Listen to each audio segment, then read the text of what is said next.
Dear listeners, you are now listening to the Voices of Us podcast produced by the not-for-profit organization Ep.8.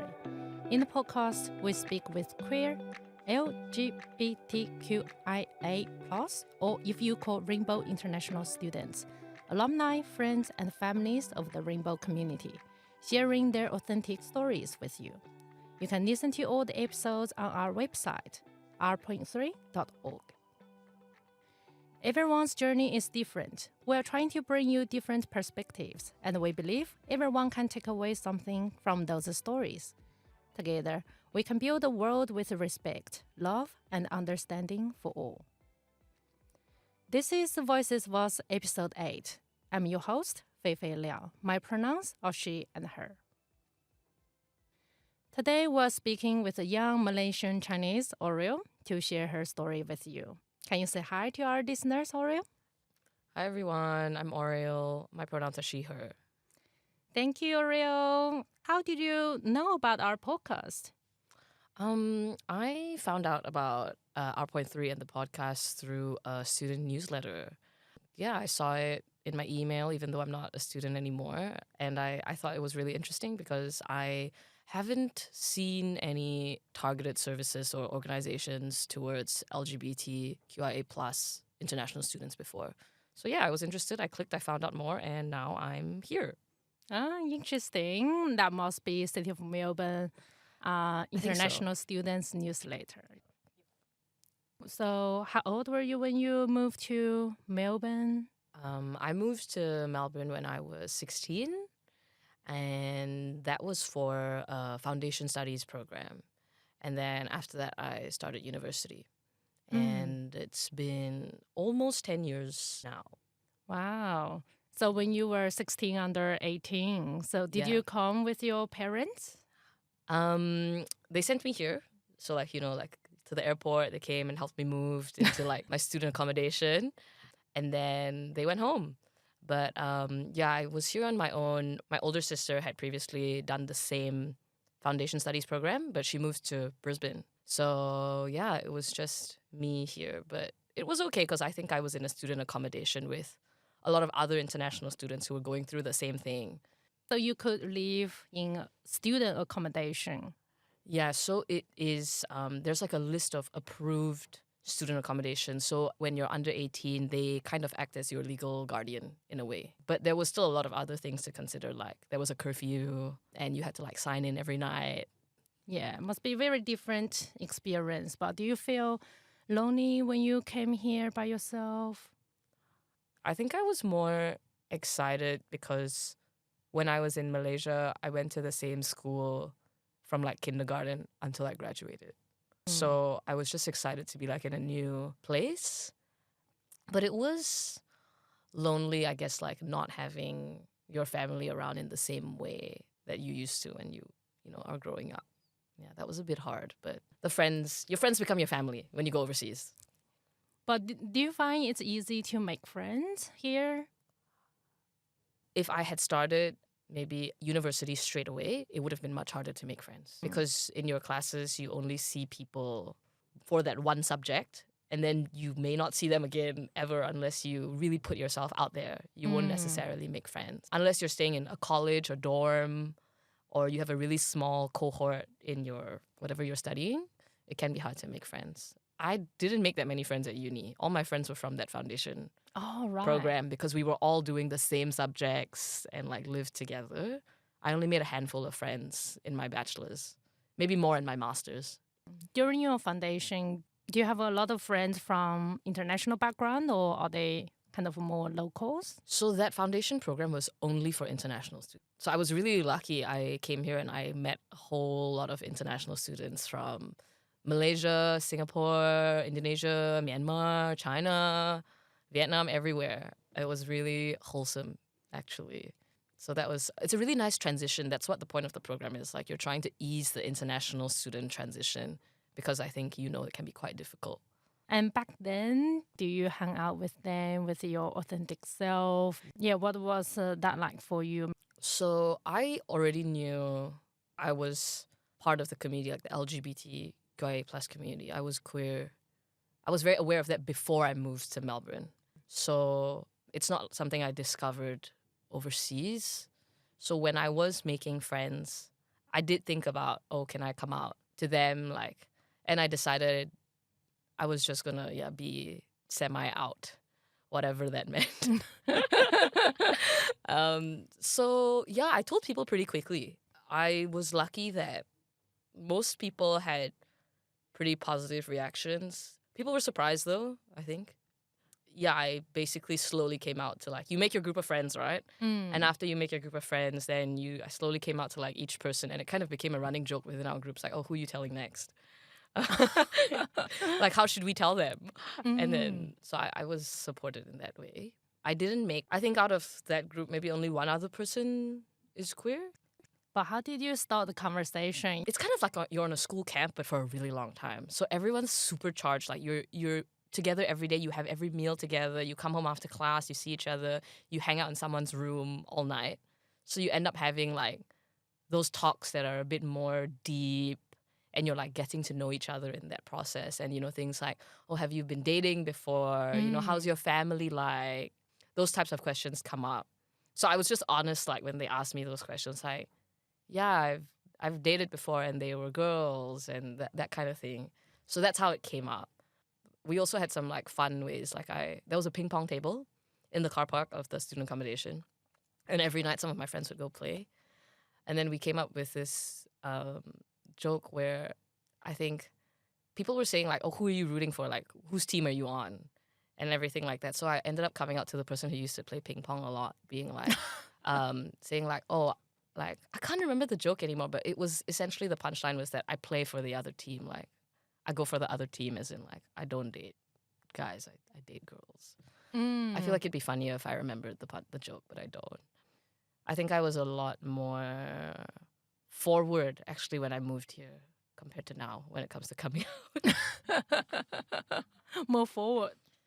Yeah, more forward, like because it was something I was very conscious about, like coming out. Whereas now I don't worry about it as much. So I had to be really intentional with how I came out the last time when I was younger. Compared to now, I don't really care. Like I'll just say I have a partner or I'm queer. Whereas in the past, I used to put a lot of thought into like, okay, do I come out to this person? Is it okay to come out with this person? How should I do it? Those types of things.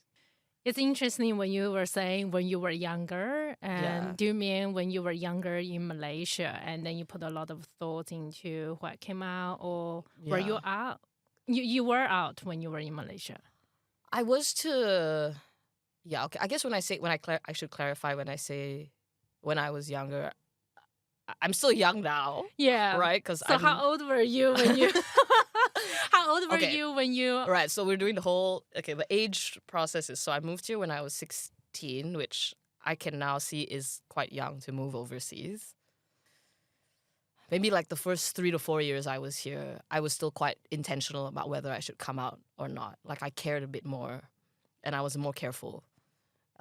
Whereas in the last 4 or 5 years, I'm more carefree about it.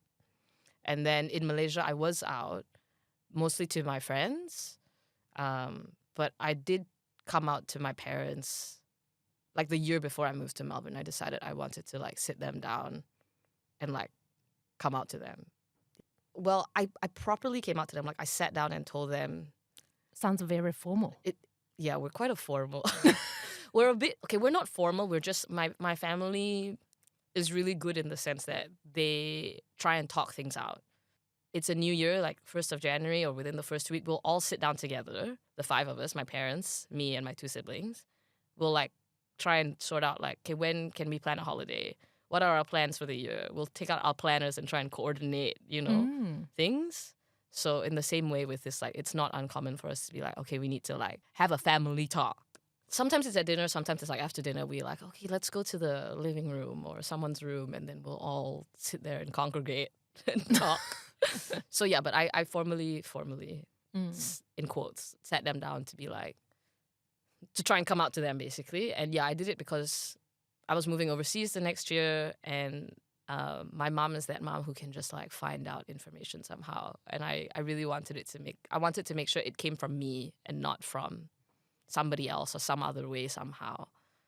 And to be honest, 2 years before that, so when I was maybe like 14, I kind of had to come out to my mom as well, but it wasn't as...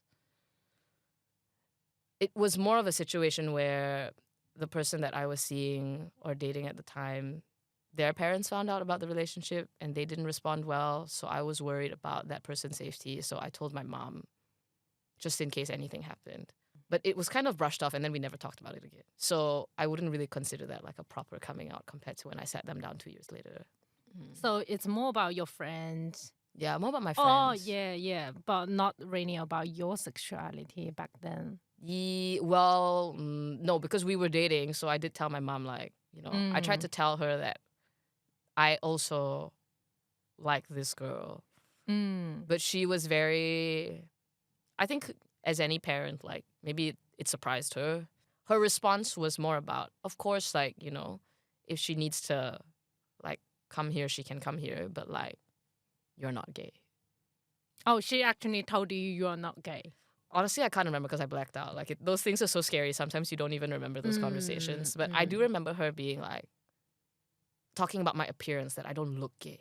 That I don't look, I guess like a stereotypical lesbian, maybe. What's a typical... Like Ellen DeGeneres, like if you think of that. I think she actually said that.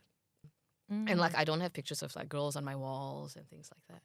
Yeah. So it's not like I had any stereotypical, if you want to say, maybe attributes or characteristics and behaviors. So they sort of thought that, it wasn't a possibility. I don't know. Why did you feel it's necessary to talk about you were dating that girl back then? Like, couldn't you just say, that's a very good friend? I think a lot of people, they say that they are You're very right. good friend. They can they stay here because I'm worried about them. Why did 14-year-old Auriel decide to be like, actually, I was really scared. I remember being really scared about it. My sister, at the time, my older sister, she's overseas, but she knew about my sexuality. She knew I was dating this girl. So she couldn't be there. And I actually called a friend. I'd say my really good friends in high school who I was out to. She was the first person I came out to. And she was on Skype with me while I brought my mom into the room and tried to tell her that I was like dating this girl. And this girl just got outed to her family. And everything was like not going well. I think maybe there was a sense of me that like just really wanted my parents to know. But I was also scared. I think my parents were also really good growing up, telling us that if anything happens, like no matter what, like we'll always love you. Like we'll just tell us, like we'd rather be here for you than not. So I had that ingrained in me, even though I knew that maybe they weren't going to respond well. But still, yeah, I'm just thinking in terms of not responding well. Like after you told your mom and then you never talk about it ever again. Yeah, it was a bit awkward. Like it's just forever silence, like, not talking about it until 1 year later. 2 years. 2 years later? 2 years. About 2 years or so. I don't know. The timelines are a bit fuzzy, but I mean, we didn't talk about it openly, but like sometimes like I had a lot of friends like stay over at my house, and if they were girls, like I think she was suspicious. Not all of them were the ones you were dating, no, right? they were just friends, honestly. There was an elephant in the room. Like I think you people know, which is why I also wanted to bring it up properly before I moved overseas. I think there was like a deep sense of like, you want your parents to like see who you are. That came out stronger for me than the fear, even though I was definitely scared. What about the time when you talk to your parents formally? Let's say formally. Yeah, sitting around the table. How did they respond then? In the moment, I was quite emotional about it, as you are, with these things, they're big things. In hindsight, maybe I would have come out a bit differently. Essentially, almost like I had an essay that I was trying to, like, I tried to like think about what I wanted to say. And I think it was actually during Pride, like it was in June. The theme, I was like, no, I wanna like come out this month, like I should do it. But they responded in you're still very young. You should keep your options open. You should keep an open mind. We're sending you overseas to study, not to date. anybody. That was more of their response to it. And I think even though it wasn't rejection, maybe like to, then Auriel at like 15, like it felt like rejection. And it was quite hard. And you kind of carried that feeling to Australia. Do you have any expectation when you come to Australia? Yeah, I would say, yeah, I did carry the feeling, maybe more so than I thought I would. But at the end of the day, I still thought I was really lucky because my parents weren't the type of parents who would kick me out. They're still going to support me financially and go overseas. They weren't hovering over me. They weren't like trying to make me straight or push me a certain way. Maybe trying to give me the space, and they were trying to maybe do the best that they could, trying to advise me to, maybe at the time it's like, not make this decision now. That type of feeling. So I think it was more maybe ignorance and fear rather than like any negative things that were motivating them to respond that way. You knew the Pride Month already when you were in Malaysia, because actually I had no idea about Pride Month. I had no idea about LGBTQIA plus, queer, rainbow, anything like that before I moved here. The only thing I did is probably just watch a Thai movie, Yes or No. Do you know that? Yes, I know that. Oh my God. I also watched that in school. I think maybe it's because we grew up in different countries. In Malaysia, even though censorship laws are strong, we still have the internet. And that's not blocked off by anything. I don't need a VPN to access anything, right? So I had that Western media outlet. And that's why I knew about Pride Month. That's why I was exposed to things. I had Glee, the TV show Glee, had quite a lot of like, main characters who were queer. And those were the storylines I think that I was like initially exposed to. Like how I realized I was queer was because that girl that I was dating, she confessed to me. Like, so she told me that she liked me, right? And before that, I couldn't identify my feelings. So I didn't know I was queer.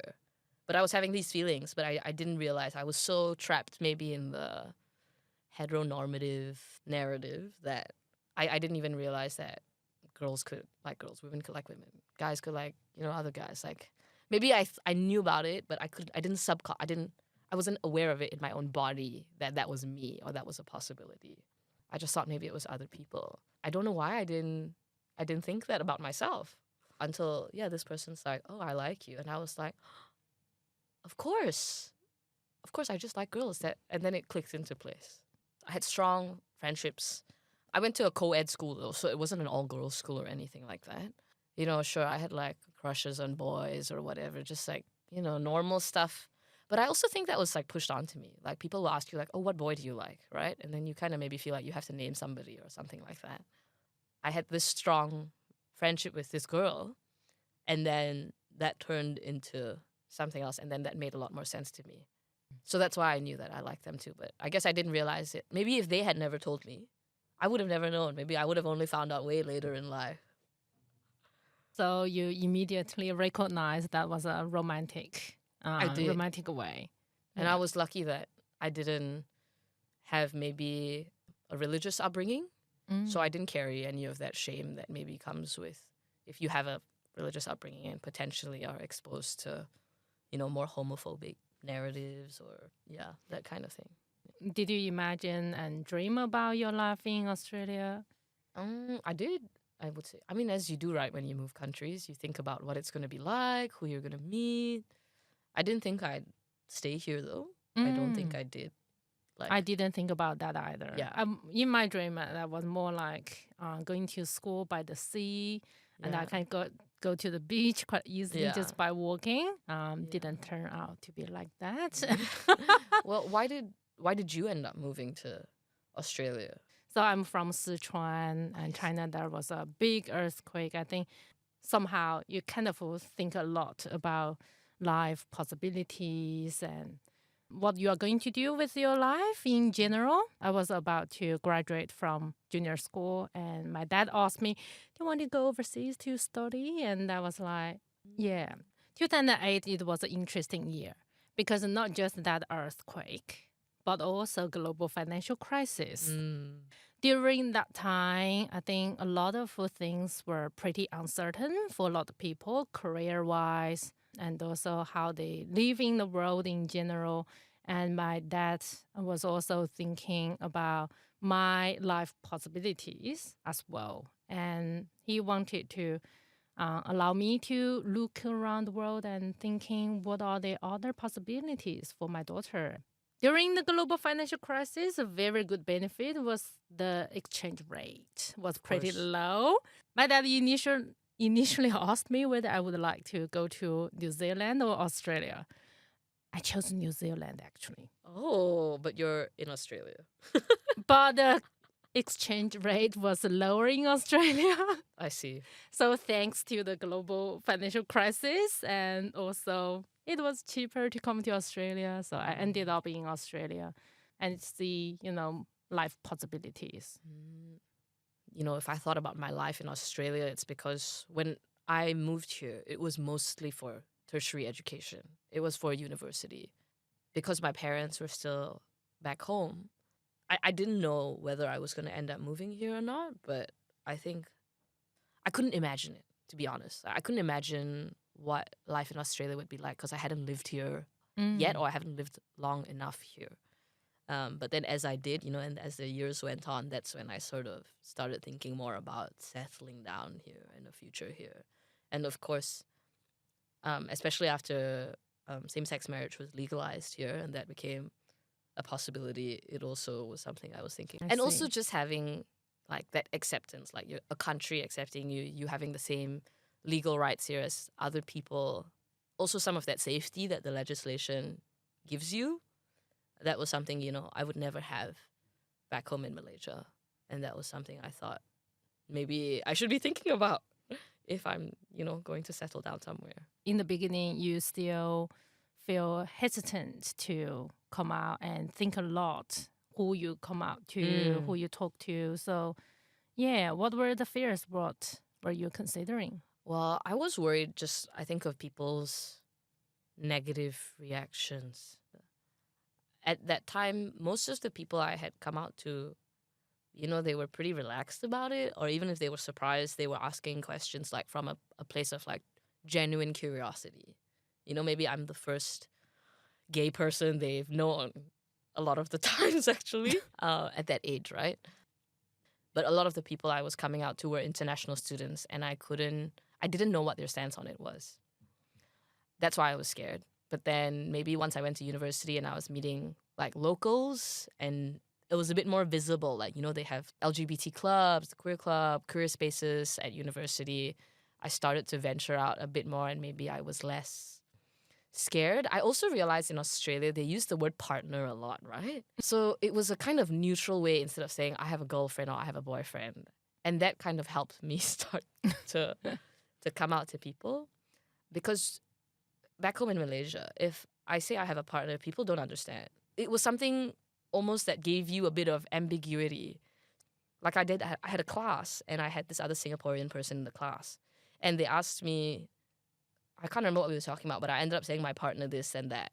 And then later, in a different class, he could tell that I was part of the LGBT community just from me saying that I had a partner instead of saying I have a boyfriend or I have a girlfriend. Kind of thing. People don't usually say that. So it's kind of strange maybe, or not strange, but I guess different.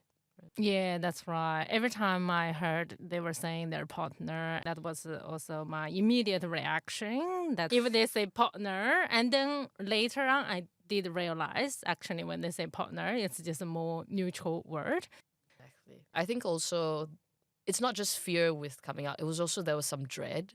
What if I come out to this person and they start asking me a lot of questions and then I have to do all this work and I have to explain to them this and try and maybe educate them, and sometimes I wasn't up for that conversation. So I've been in situations where I've just been like, not lying, but maybe just trying to avoid the conversation about whether I was queer or not, just so I didn't have to put in all that work. Do you think they are curious about it or it's more kind of a gossiping? In my personal experience, like with friends, it's been more curious. I did have like some gossipy experiences in high school where people were not mean, like not bullying or anything like that, but they weren't. There was some gossiping, basically, some backhanded stuff that was happening. That was high school. Like you kind of grow out of things, right? Even now, when you look back, it's like it's not that big a deal anymore. At least personally for me. Do you speak Malay? I do speak Malay. You yes. speak Malay. Is there a neutral word to describe your partner, like in a neutral way? Kind of, but there's this word sayang. Sayang, which is like Sayang. it's like love, but people also use it as like an endearing term.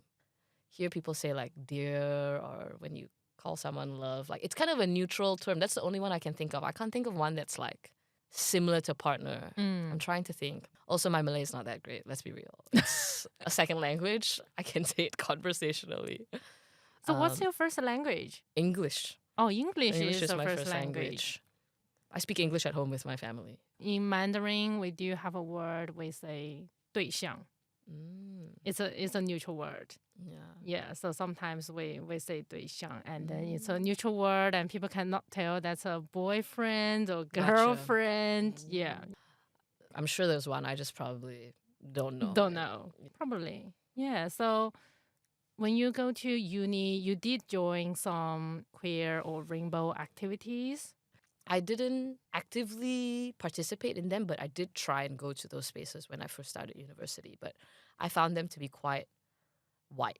Even if they weren't white, like let's say local students and things like that, I basically couldn't find many international students in those spaces. And that meant that I was sometimes the only international student, sometimes the only Asian person in the room. And I realized like that wasn't the community that I was seeking out. And I would rather just hang out with all my other international student friends, even if they were straight, because that was more fun for me. How did you feel when you joined those activities? What were the activities? It was like orientation. They have a lot of those, like everyone has like those booths, and then you meet someone, and then maybe you go to like their welcome event. It was one of those. I think it was a picnic or something like at South Lawn at University of Melbourne or something like that. And then they also have like a room like in Union House, like a space. It can be quite intimidating going to those spaces alone as well, because I didn't have someone to go with. So there's also those types of, maybe if I had persisted or had a friend or a buddy, or maybe even just met that one person, maybe the experience would have been different. But because I was trying to do it alone in like my first year, I didn't go back after my first year, and maybe I should have to try again. So you just give up? A little bit. Yeah. I think at that time as well, I was just like engrossed in other university things. So you already knew you were queer like in the university time yet, or you didn't know? Well, it was yes and no, because when I was at uni, there was a girl who really liked me. Whether I really liked her in a romantic way or I just like being taken care of, and I just enjoyed that feeling. And there was a lot of denial about the feeling, about the romance, anything like that. And we were never officially talk about our relationship. And also it was actually her who talked to me about queer, and also saying how much she loved the characters in a movie, and she felt like she is like that character in the movie. And very interestingly, because that character was bisexual in that movie. So I started to watch a lot of movies and a lot of drama and trying to figure out, how do people know? I was ticking the boxes. I was trying to figure out, did I have that? Yeah, basically you go on Google, am I gay? And then you do a quiz, right? No, actually I didn't. I never thought about does. that. I didn't. I actually didn't? I didn't Google because that was all starting from that girl really liked me and talking about queer. I love watching films anyways. I started to watch a lot more queer movie. I think at the point of my lifetime, I already watched all queer movies. We should have a podcast just about queer content. I also was trying to seek out as much like queer, especially queer Asian content or like non-white content. I tried so hard to try and find that representation when I was younger, and now like I'm still searching for that. I think, yeah, as you mentioned, yes or no, that was probably like one my first, I think. Yeah, I think that's the first kind of queer Asian movie that most Asian watch. right? There's another one that's American Saving Face. Oh yes, Yeah. that's my second favorite movie because that got the Asian queer perspective. As you mentioned, I think at that time I was watching a lot of American, British, Western movies, and they were trying to figure out themselves. But really, like for the Asian perspective, I think Yes or No or Saving Face, and they give a bit more insights into what we were trying to figure out and what were the fears there. So I was trying to see whether I resonate with the stories, whether see. I resonate with the experiences that they had. I can't even remember how I started watching all these movies. Because at the time as well, it's not like you can just find them on Netflix. Like you have to torrent them, illegally onto your laptop and everything like that. So I was seeking these things out. I felt really seen when I watched these movies. And that's probably how I knew that like I really resonated with that, or that was me. The main character, she's coming out to her mom and she's like, I love you and I'm gay. And then her mom is like, how can you say those two things in the same sentence? Like, how can you tell me you love me and then that you're gay? And I was like, oh God. Yeah. So, you feel like very emotionally seen by those types of stories. At least for me, I thought it was really moving when I watched it. And I still love it. I mean, that movie is still having screenings like today. Like it's a movie that really resonates with the community, I think, and you don't see that much of it. But yeah, I think without that type of Western media, I probably wouldn't have maybe realized I was queer, but also I think I felt less alone. Do you find the difference between the Asian queer representatives and also the Western movie representatives? Because that's also how people start to explore their gender, sexuality, what it is about. Like by just Googling, doing the quiz, I don't think that does it justice. No, it definitely doesn't do it justice. It's almost like quite sad that we're still having to really thinking and figuring out, is this us? Anyway, if I'm thinking back about when I was in Malaysia in high school, I consumed a lot of Western queer content, and that made me feel like, oh yeah, there's these other people. Like it's not just me. So that definitely helped. So how did you meet your partner? Online. Online. Yes, typical. Yeah. Like using apps? Yeah, like using an app, yeah. Mm. It was her. How did you find the experience? It was funny. I feel like at that time, the dating apps weren't so sophisticated. Like you couldn't like put your star sign and all your preferences immediately. It was just like upload 4 photos and like one sentence. One sentence? Yeah. Or maybe it was just her at that time because maybe it was a newer app. I don't really know. I think I went on it to find friends because I couldn't find those friends that I wanted in university. That intersection of queer and international students wasn't as common. Interestingly, like a lot of our guest speakers, they talk about their experience just making friends. It's just so hard. It is hard. Yeah, it is very hard. And it's almost like everyone has to go to the app to look for friends, if not for dates, but at least for friends. Yeah. And they say, like, for example, when I was at uni, a lot of activities, they do barbecue. Our Go to the pub. Yeah, or go to the pub. And also the local Australian barbecue is very different from Asian barbecue. That's funny. Yeah, like in the beginning I couldn't get it. I mean, like how can you just eat a piece of bread with a sausage and that's the barbecue?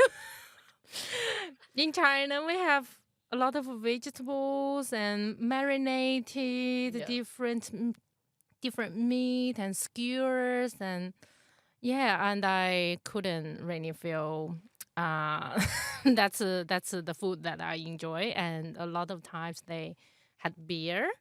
I didn't drink. I didn't drink anything back then. I even joined a wine club just to be able to learn about the wine culture, and I heard it's good for networking. And I didn't enjoy drinking, and I trained myself to drink. Oh my gosh. Wow. I actually don't drink much either. I'm impressed that you did that, but I'm also like, maybe in a work sense, like, yeah, it's definitely good if you drink here because people network and do all those types of things over beer, over wine. But yeah, I'm always the person refusing alcohol Ah, at events. yeah, Yeah. because you did mention you are now working. So in the workplace, do you drink? No, not really. I sometimes have one token drink just in my hand, to go around. But I've been lucky that most of my manager and like my immediate colleagues, they're pretty respectful. They're not going to pressure me to drink. Nobody has indirectly you kind of feel pressured because everyone has a drink and several drinks, and then everyone will take turns buying each other drinks as well. It's almost like a thing. So if I'm not drinking, I can't buy the people drinks, but they've bought me drinks. So it's a whole thing. Yeah, how did you find out entering the workplace as a young person, and how did you navigate yourself? I think the transition, yeah, from international student to graduate can be quite rough. That's because one, I graduated during COVID. So it was like 2020. I had all these plans for my last year of university to make friends, to network so that I could find a job and all this kind of stuff. And that obviously changed because we were in a pandemic.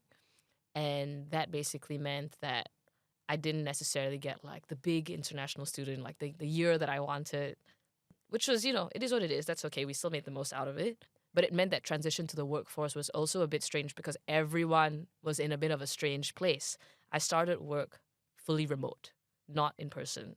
That's also different from maybe an experience pre-pandemic if you were doing that transition. In a way, I would say the benefit, I guess, of starting work in that period was that everyone was actually really conscious.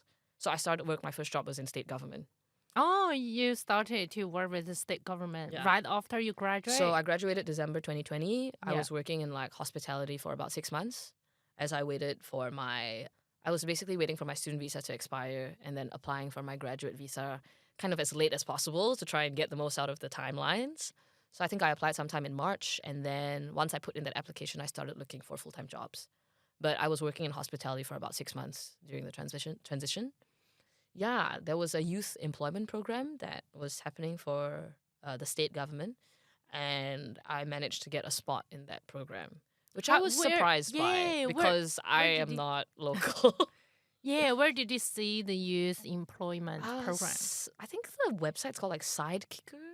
Yeah, I know Sidekicker. It's a different website, not like LinkedIn or like Seek that. Yeah. Basically, this youth employment program was a COVID-19 response program. Government already has a lot of youth programs, but this specific one was a limited one as a response to the pandemic.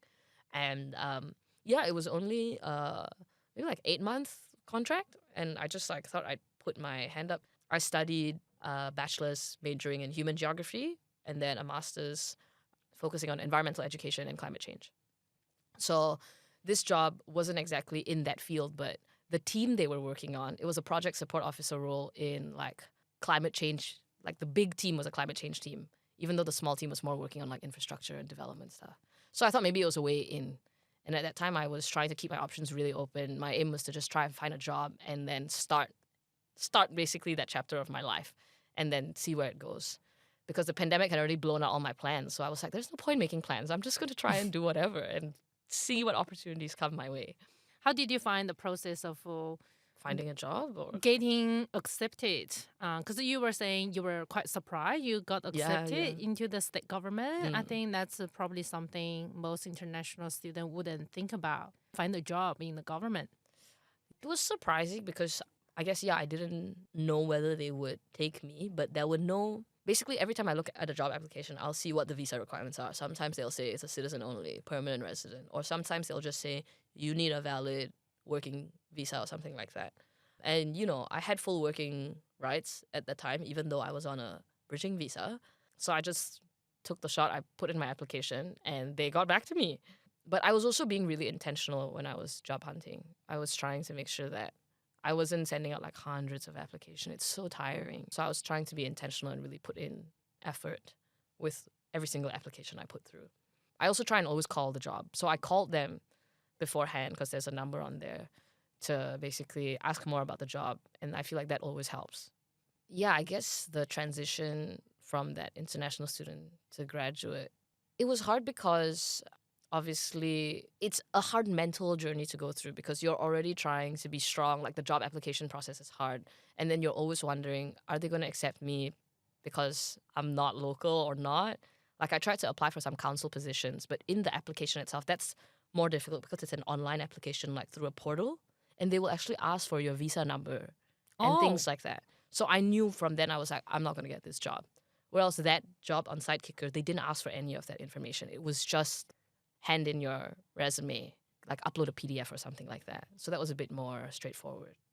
In terms of why state government, I think in my field, it was like you either become like a consultant or a lot of people go to non-for-profits or government. So I always saw it as an option. I just didn't know whether they would take me. But I also thought that in terms of like just the LGBT side of things, a lot of these places, like I did try and find, every time I look to try and apply for a job, I'll try and see who are the management, who are the CEOs, who's on their About Team page. I'll try and see what the representation is like, whether they have any, sometimes they'll write if they're international students or, you know, where they're from and their journeys and things like that. There are profiles. I always try and seek that out. And I always try and see like, I stalk their social media and see if they've done any like Wear It Purple Day or like Pride posts and things like that. I do try and look those things up.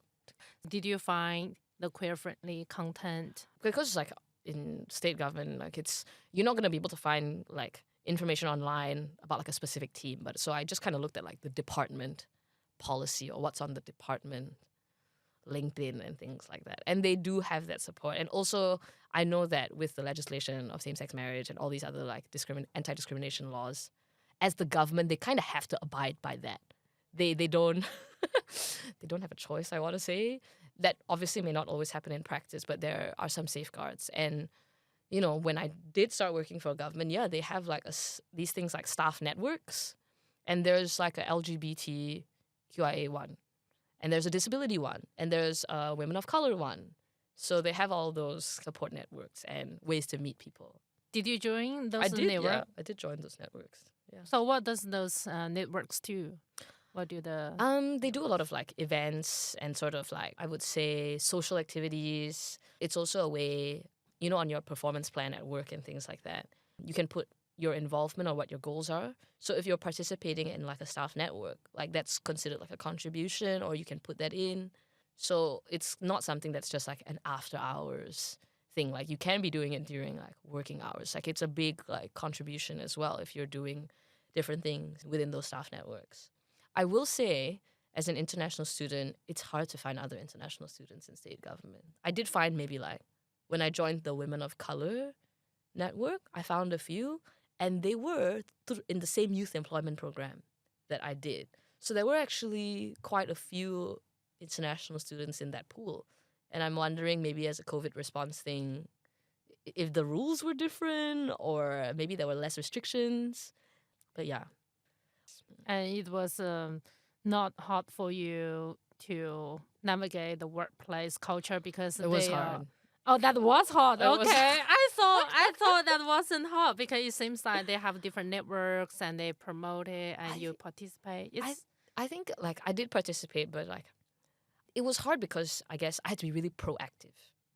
I had to really make sure that, I mean, I guess I was excited because I was also like, oh my God, I finally have a job. I feel motivated to make the most out of it and like, you know, show them that I'm very extroverted maybe. Which, Are you an extrovert?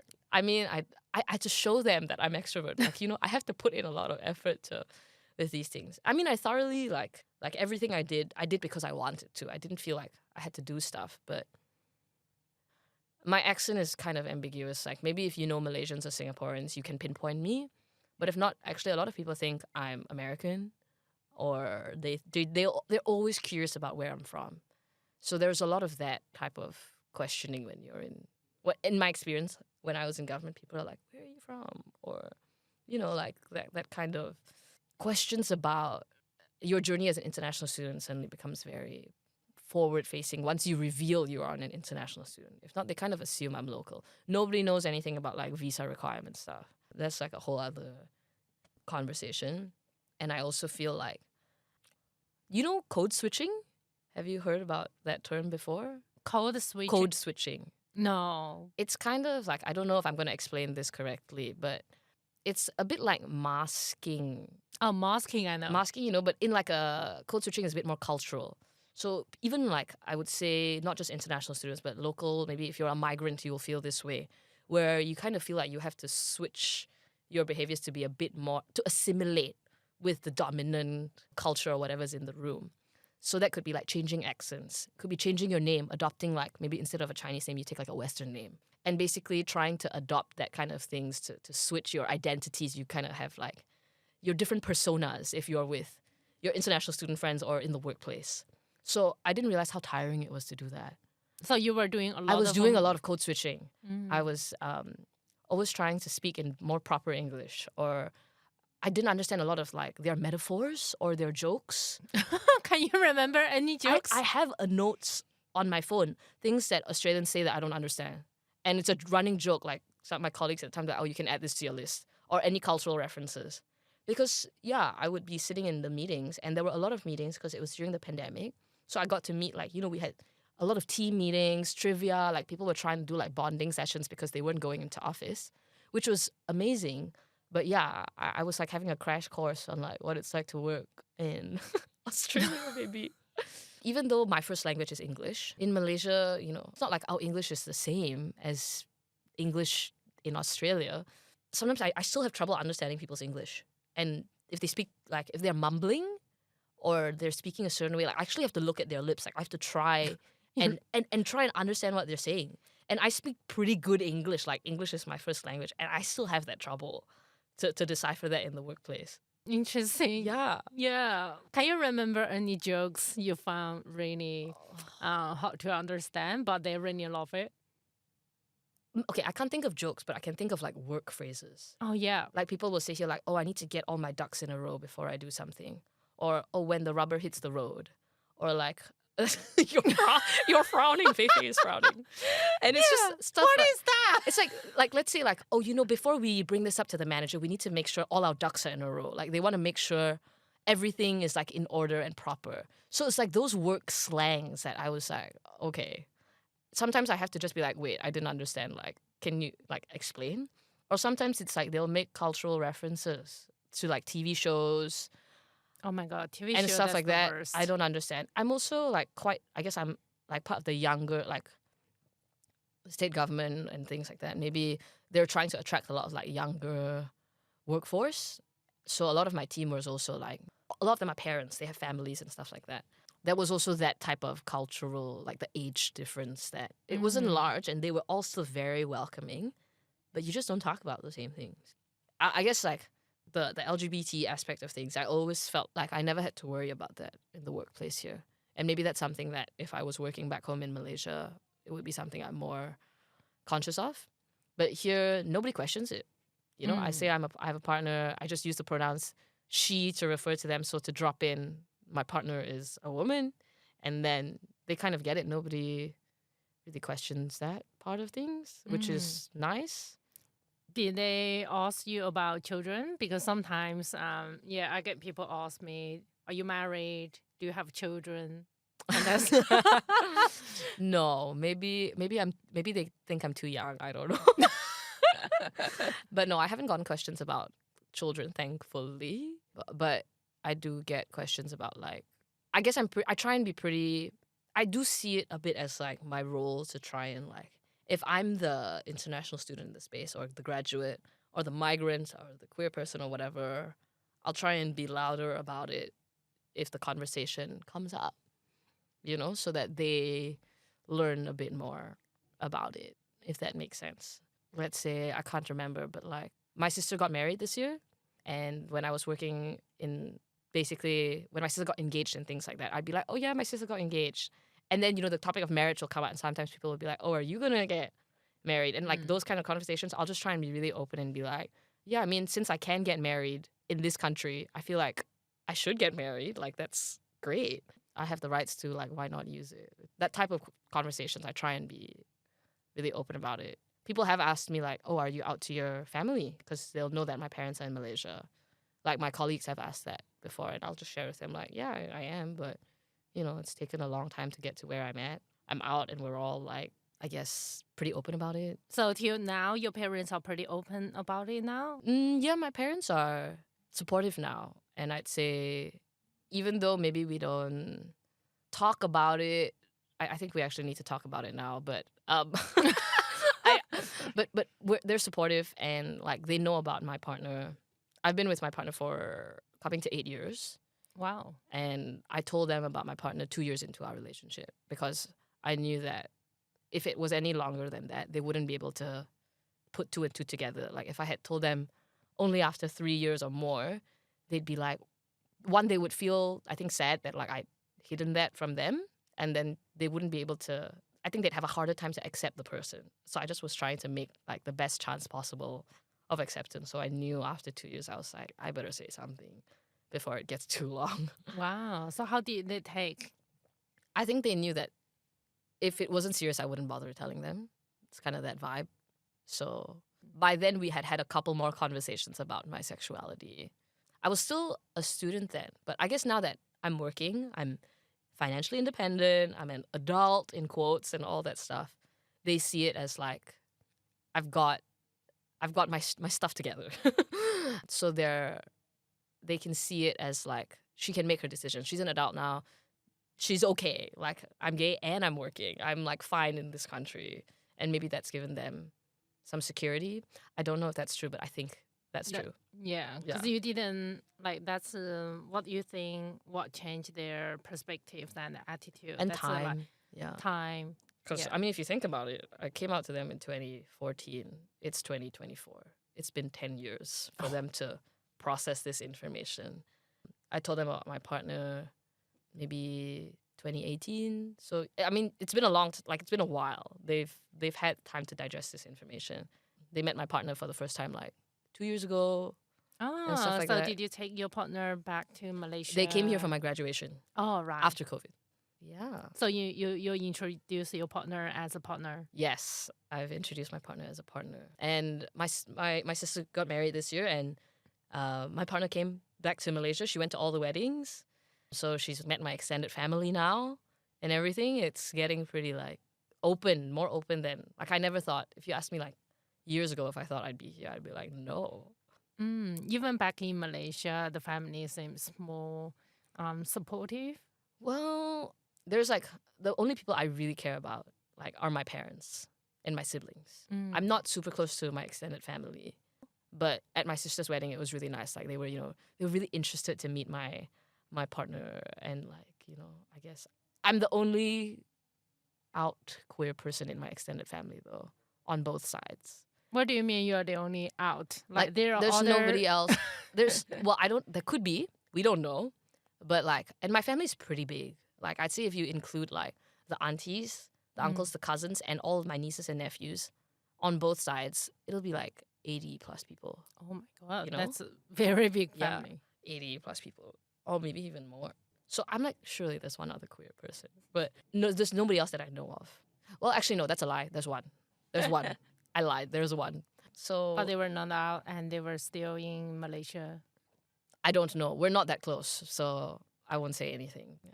Yeah, so I think I'm kind of like the anomaly or the odd one out, but I'm trying to embrace it a bit more. Like, even though maybe it's scary, I'm still like, I want to be seen like fully now that I'm like me and my parents have come to a place of like acceptance of me and my relationship. I'm trying to take the next step to do that in front of my extended family.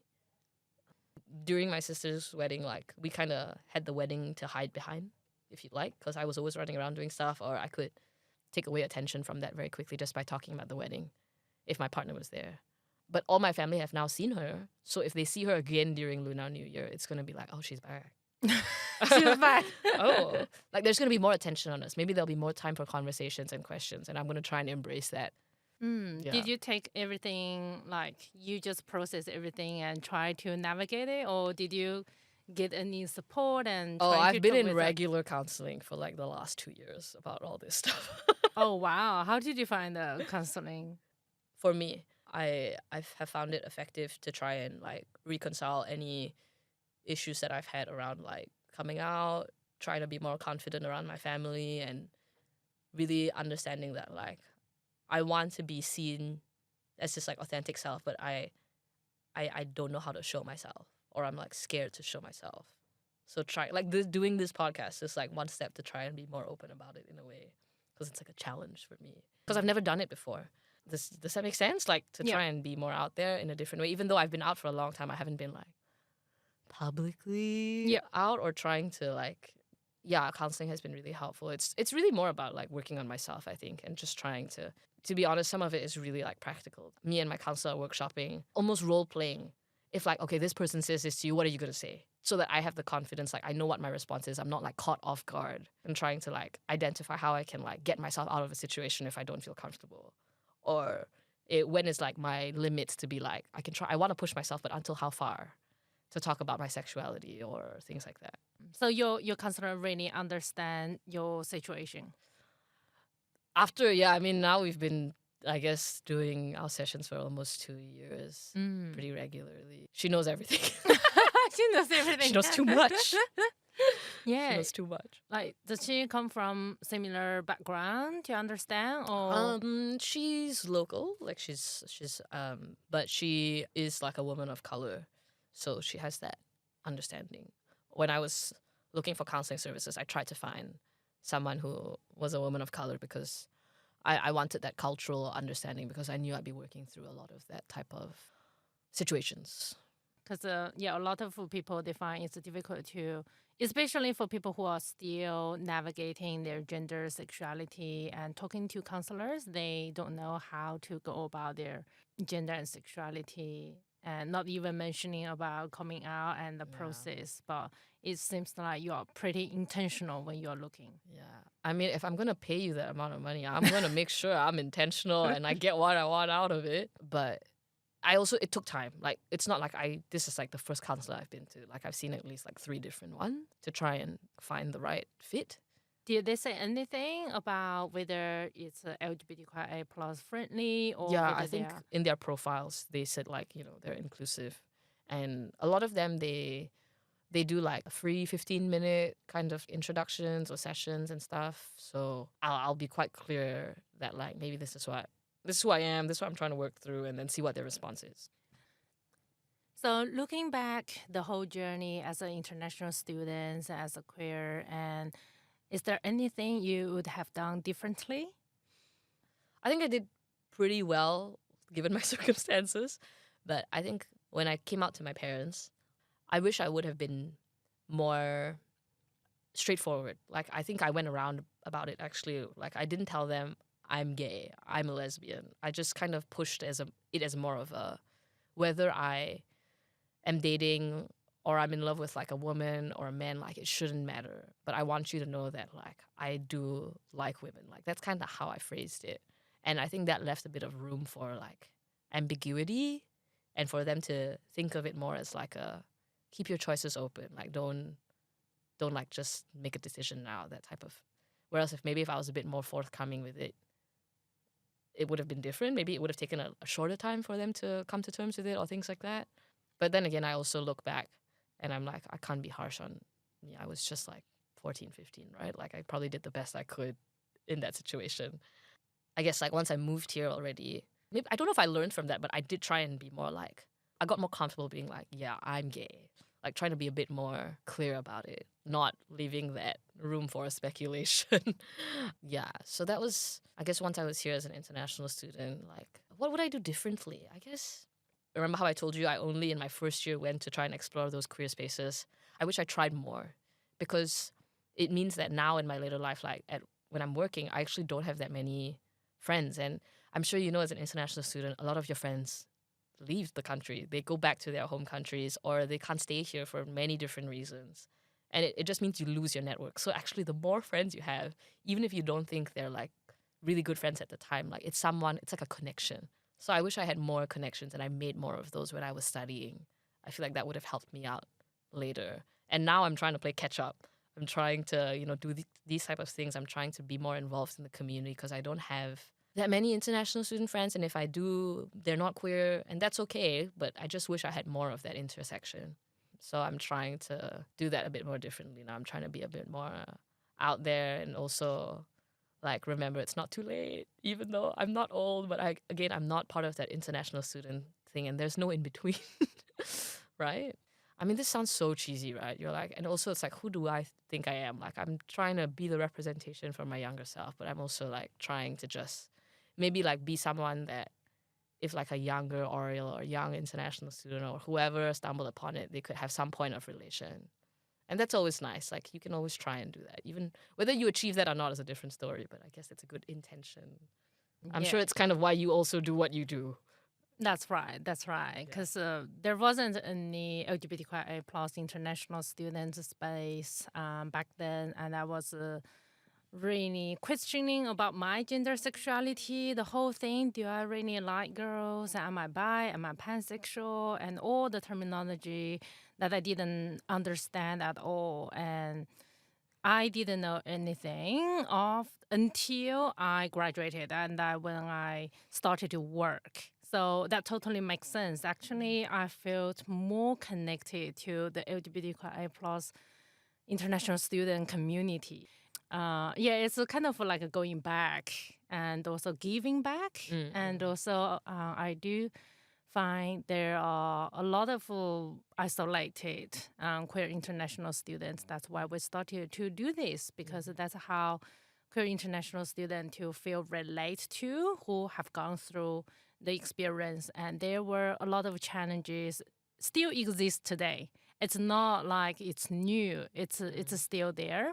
And I'm really glad that we're having you here, and you have a lot of intentional goals and plans, and you actually plan it out, all the different aspects of your life and work. I'm really impressed.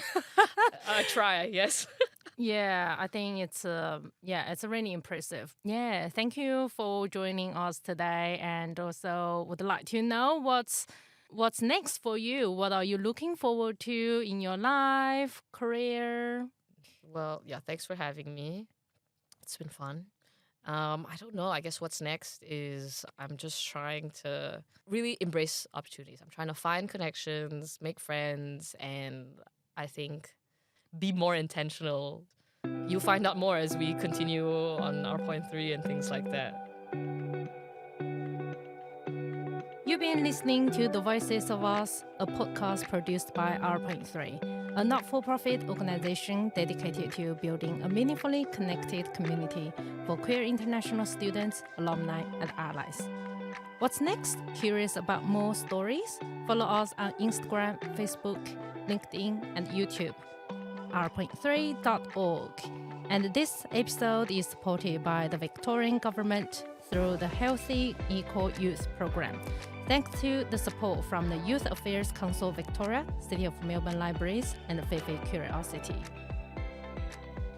If you are interested in becoming a podcast speaker or joining the queer international student community, no matter whether you are a graduate or ally, you can check out on our website, ep.8.org, and get involved.